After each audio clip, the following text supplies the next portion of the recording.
friends, Jen here with Serenity Hill Farmstead. Today we're going to be talking about herbs for stress. Now there's a lot of herbs out there and it's kind of hard to decide what actually helps you with stress because there's so many different herbs that are nervines that claim to help you with stress. So we're going to start nice and easy here. I have 4 different herbs. There are a lot of different herbs that help for different reasons. So it really depends on the type of anxiety you have as to what you want to reach for. So I have 4 things that could help with the most common types of anxiety with people that I work with on a regular basis.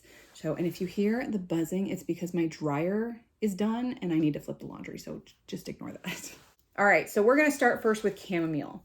If you are a person that gets stressed and it comes out on your stomach, chamomile is a good option for you to start with. I like to take this as a tea and I also make it as a tincture. So if you're on the go, you have something, it's better than nothing. I do prefer it in the tea for multiple reasons because this is an aromatic herb, okay? This smells incredible. It's like this gentle floral, light appley kind of a smell. That's exactly how it tastes too. It's delicious. This is probably my favorite tasting tea in the whole world. It's good. It's really good. And it helps to calm the gut when you are really stressed about something. And you know, when you've just got that like churning in your stomach and you're just like, oh, my stomach is doing flips. This is a good option. Chamomile is really great at helping to, if you have indigestion and you have a lot of gas, it helps to calm all of that down too. It's just got a lot of really good gut benefits. If you have a child that gets nervous and throws up or even gets nervous in the car, and it can actually cause some motion sickness to them if they just have motion sickness in general, chamomile is a really good option for that too. But drinking it as a warm tea and just kind of sipping it with a little bit of honey is really beneficial for many different reasons, but particularly like you've got your nervine properties there, the gut properties there. I just feel like with gut herbs, drinking it nice and slow and steady as a tea is the best option. And the smell of it, that aromatics, guys, don't discount your aromatic herbs because they are so helpful when you are really struggling with anxiety. It helps to calm you. I feel like you really need to get all your senses involved when you're struggling with anxiety. You need to get your hearing, your touch, your taste, your smell, all of it needs to be involved to help you really calm down. So that's the first one we're going to talk about is chamomile. The next one I'm going to talk about is lemon balm. Lemon balm is really helpful for a lot of people to help get to sleep. It does have some nervine properties.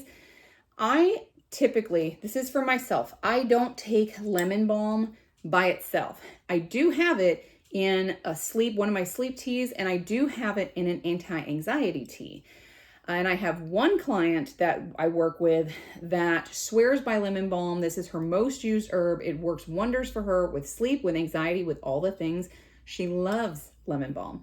And I do hear a lot of people talk about how this is a fabulous herb for them. But I'm mentioning that, and I'm mentioning me to tell you that everybody is different.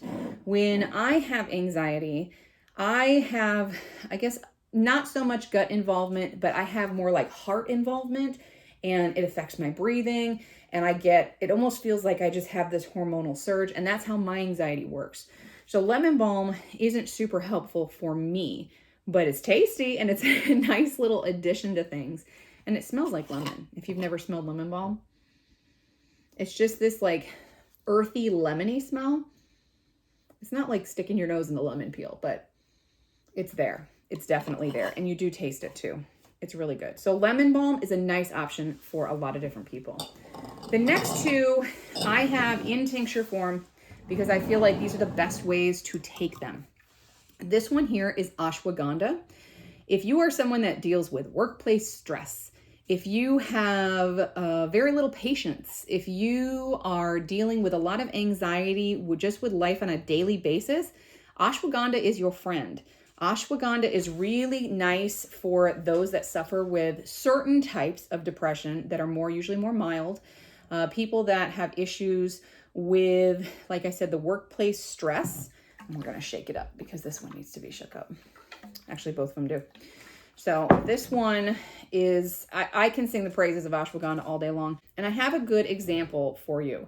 Now, before I give this example, I want to preface this by saying do not do this just because you don't want to be on your meds anymore, okay? You need to do your own research, talk to your own medical team, and then really weigh your options before you choose to do anything like this. But if you're someone maybe not on meds and you want to give this a shot, or maybe you are and you want a little extra push, of course, again, you have to check your meds to see if this is something you can take with your meds. But I have someone that I know that could not get their normal antidepressant meds.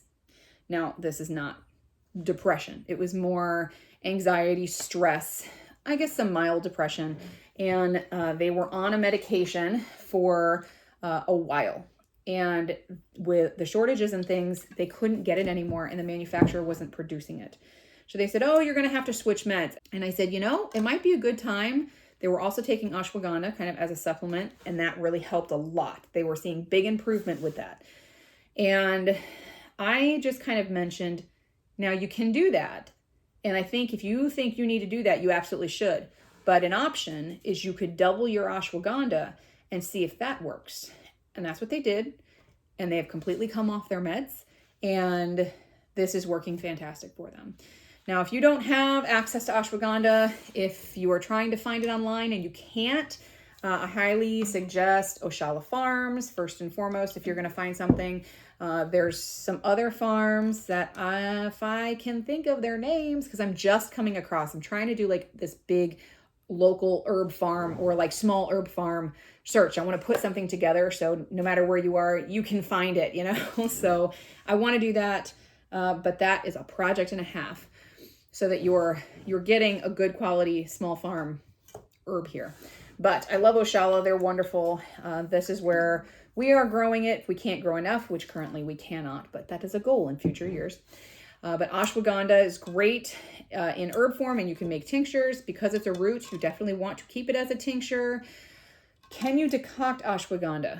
I'd have to look it up. To be perfectly honest, I don't know. Because even though there's some roots, they still suggest them. The best way to pull those properties are to tincture them. Even though they are a root, and technically you can decoct, the best way is still a tincture. It pulls the best properties like that. Now, you can actually get this in gummy form in Walmart. There's a lot of herbs that you can now get in gummy form or pill form in Walmart. I do not recommend being on those long term, but if you're like, I want to try it, maybe see how it works, that's where we started, because we weren't growing it at the time and I didn't have any at the time. So I said, start with what you can find at Walmart, see what that does, and we can go from there.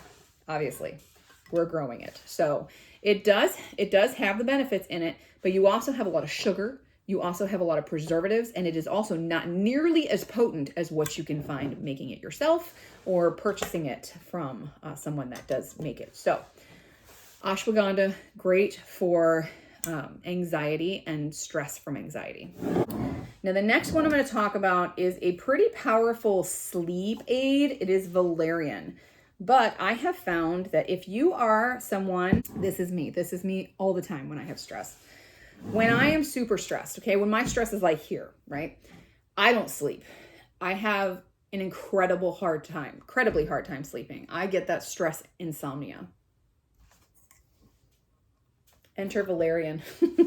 Okay, valerian is really good at quieting your mind and calming down and letting your body rest. Now, I also do pair this for me with blue vervain, because blue vervain is really good at calming your brain down. If you just have that chattery brain that's doing well, what if this, and what if this, and what if that, and what if that.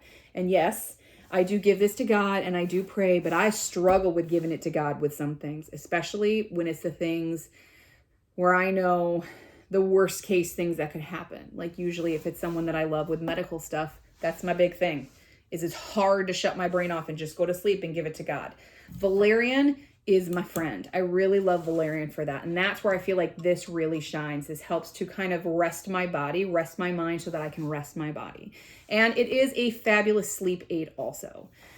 So if you are struggling with stress and anxiety, I want to urge you to try one of these and to do your research on these individually. See if these are herbs that you can start with, that you can take. Make sure you don't have any contraindications, any medications you may be doing. If you want to start with Valaran, for example, and you are already taking a sleep aid, you need to look into that to see if that's something that you can still do or if you can safely switch, whatever, you know, just do your research. I do have some other videos. I have plenty of videos on chamomile. I have videos on more in-depth information on Valaran for sleep. So I will pop those down in the description box for you guys to check out. If you enjoyed this video, I'd appreciate it if you gave it a thumbs up. It tells YouTube you like me and you want to see more of me. And if you haven't subscribed, make sure you hit that subscribe button with the notification bell so you can stay up to date on more videos. And that's it. We'll see you in the next video. Thanks for hanging out. Bye. We're done. That's a wrap. All right.